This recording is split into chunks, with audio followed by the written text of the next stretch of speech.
நம்மள நிறைய பேருக்கு கூடிய பிரச்சனை என்ன அப்படின்னா, நம்ம அழகா ஒரு ஃபோட்டோ எடுத்திருப்போம். ஆனா, அதில வந்து பார்த்தீங்கன்னா, நமக்கே தெரியாம யாராவது நின்னுட்டுருப்பாங்க.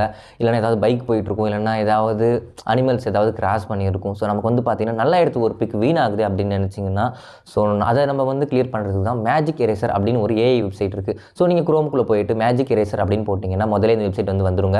ஸோ, அதுக்குள்ள போயிட்டு நம்மளுடைய ஃபோட்டோ அப்லோட் பண்ணோம் அப்படின்னா, அதுக்கடுத்து வந்து பார்த்தீங்கன்னா, இந்த எரேஸ் இந்த மாரி டூல் வந்து நமக்கு காட்டும். ஸோ, அதில போய் நம்ம வந்து எப்பவுமே எரேஸ் பண்ற மாரி இருக்குல்ல. ஸோ, இந்த மாரி இது பண்ணோம் அப்படின்னா, நமக்கு வந்து பார்த்தீங்கன்னா, அந்த இடம் எரேஸ் ஆகும்.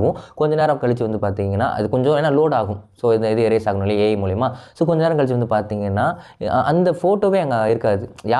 யார நம்ம வந்து எரேஸ் பண்றோமோ அந்த நபர் அங்க இருக்கவே மாட்டாங்க. இப்ப என்னோட ஃபோட்டோல பார்த்தாலே தெரிஞ்சிருக்கும். ஸோ நான் உங்களுக்காக அந்த மாரி ஃபோட்டோ வந்து எடுத்தேன். எனக்கு வந்து எரேஸ் பண்ணணும்னு தோணல. இருந்தாலும் உங்களுக்கு காட்டுறதுக்காக அந்த மாரி எடுத்தேன். நீங்க இந்த ஃபோட்டோ வந்து ஹை குவாலிட்டில இது எக்ஸ்போர்ட் பண்ணணும், சேவ் பண்ணணும் அப்படின்னா, அதுக்கு காசு கட்டுங்கன்றாங்க. கீழ வந்து பார்த்தீங்கன்னா, லோ குவாலிட்டில சேவ் பண்ணா நீங்க காசு கட்ட தேவையில்ல. பட் வாட்டர் மார்க் போடுற மாரி இருந்துச்சு. ஆனா இதுல வந்து பார்த்தீங்கன்னா, நீங்க ஸ்கிரீன்ஷாட் அடிச்சுக்க முடியும். ஸ்கிரீன்ஷாட் அடிச்சீங்கன்னா கொஞ்சம் கிளாரிட்டியா வந்து பார்த்தீங்கன்னா, இந்த ஃபோட்டோ வந்து உங்களுக்கு கிடைக்கும். இதுதான் நான் கண்டுபிடிச்சது.